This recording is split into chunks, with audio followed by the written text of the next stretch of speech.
Bonsoir à tous. Après l'imam qui avait parlé tout peu, je crois,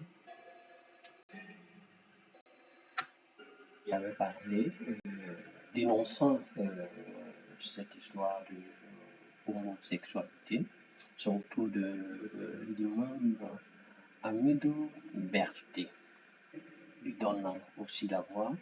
Et je crois que tous devront faire la même chose, parce que, et en fait, c'est une parole en italien qui est sortie.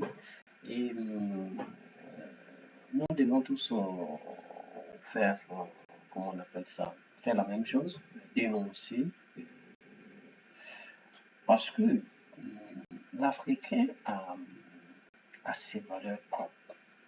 Parce que l'Ivoirien a sa culture, parce que le monde est fait de cette manière, Parce que si tu vas voir dans le fond, si il y avait une chose pareille, que la vie devrait être ainsi, c'est-à-dire que les hommes doivent aller avec les hommes et les femmes avec les femmes, on n'aurait pas créé l'homme et la femme. La procréation ne pourrait pas exister. Et ces valeurs-là, regardez même dans le Coran, dans la Bible, tout est dit. C'est contre nature, Donc, moi, je comprends que nous, Africains, qui tenons vraiment aux valeurs, aux cultures, acceptions que cette dérive-là mine notre pays. Donc, c'est pas juste que ce fléau-là envahit notre belle Côte d'Ivoire. Déjà même, la Côte d'Ivoire a ses propres problèmes. Et actuellement, on vient en ajouter avec ce fléau d'homosexualité. De grâce, faisons notre possible afin que cela ne prend pas tout le pays, parce que c'est en train de, comme a dit l'imam, ils sont en train de tâter le terrain. Donc, pour voir s'ils vont accepter. Donc, si le peuple ne se lève pas, eux, ils vont commencer à même élever les lois pour permettre à ces personnes-là de pouvoir s'épanouir, je peux dire, comment on appelle ça, propager cette dérive. Et ça, c'est pas normal, ça fait pas partie de nos cultures, ça fait pas partie de nos valeurs. Donc, chacun de nous doit faire son effort de pouvoir dénoncer afin que l'État se penche sur ce côté-là.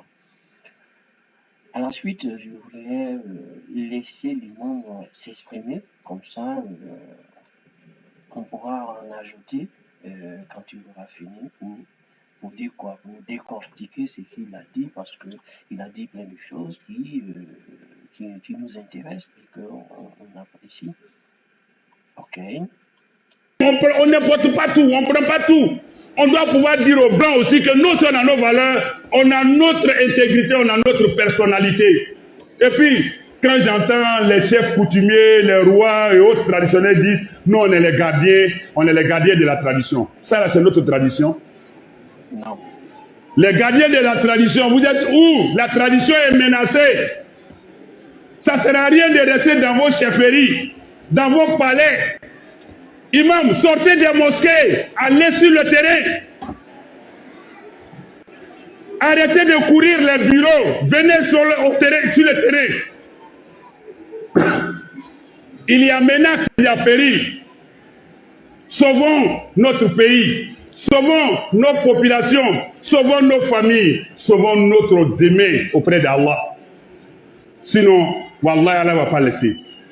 Je ne souhaite pas le malheur. Je ne suis pas un oiseau de mauvais augure. Mais c'est ce qu'Allah a dit que j'annonce. Si ça là, nos autorités ne donnent pas une position claire. Sinon, ça qui se passe là, c'est un ballon d'essai. Exact. Rien n'a autorisé. Rien n'interdit pour le moment, mais rien n'a autorisé. Mais ils prennent leur faux pour sortir, Oui. pour provoquer. C'est un ballon d'essai. Et nos autorités aussi, stratèges qu'elles sont, observent. Si ceux-là ont pu dominer le terrain, c'est que malgré leur minorité, ils ont la force. Donc, on va prendre une loi pour leur donner ce droit. Mais si c'est la population qui s'oppose légalement, pacifiquement, parce que le politicien n'a pas peur de Dieu, hein. Il a peur de population basse. Et puis, une personne qui a beaucoup de gens derrière elle.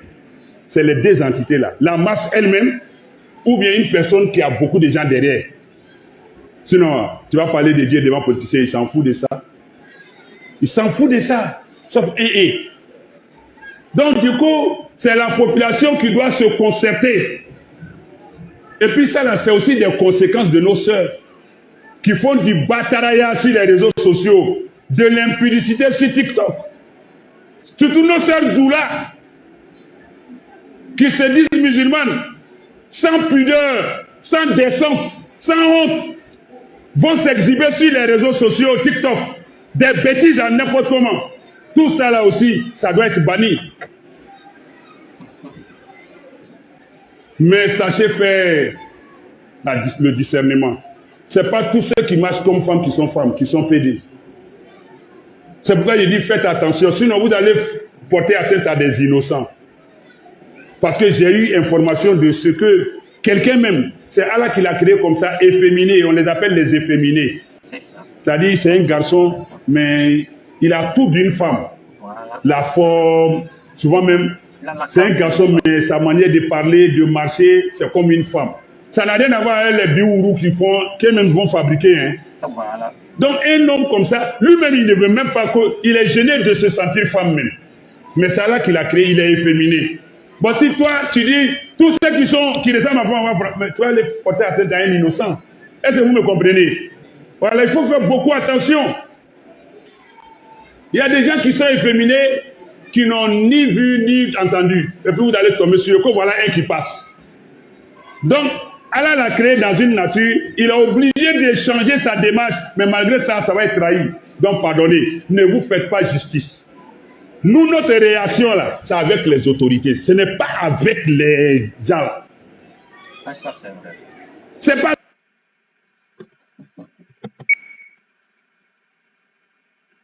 En fait, c'est ça. Non? Ce qu'il dit, c'est juste, comme il dit, on n'a pas réellement affaire à ces personnes-là. Mais comme c'est les autorités ivoiriennes qui dirigent ce pays, qui gèrent ce pays, ça a lieu de prendre des décisions, des mesures appropriées à tout ce qui se passe. Donc, ça a lieu qu'on s'adresse. Sinon, la personnalité même en question, on n'a rien à voir avec elle. C'est sa vie, elle peut mener sa vie comme elle veut. Mais ne pas, comment on appelle ça, ne pas vexer les autres, ceux qui sont à côté. Donc, cette personne doit prendre ses dispositions pour s'en tenir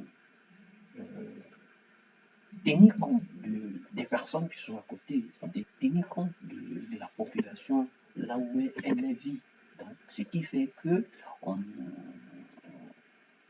les autorités ivoiriennes doivent prendre des mesures pour permettre à ces personnes-là de mieux, comment je peux appeler ça, de mieux vivre dans les conditions qui ne vont pas offusquer les autres, comme je peux dire ça. Donc, c'est ce que je voulais faire savoir.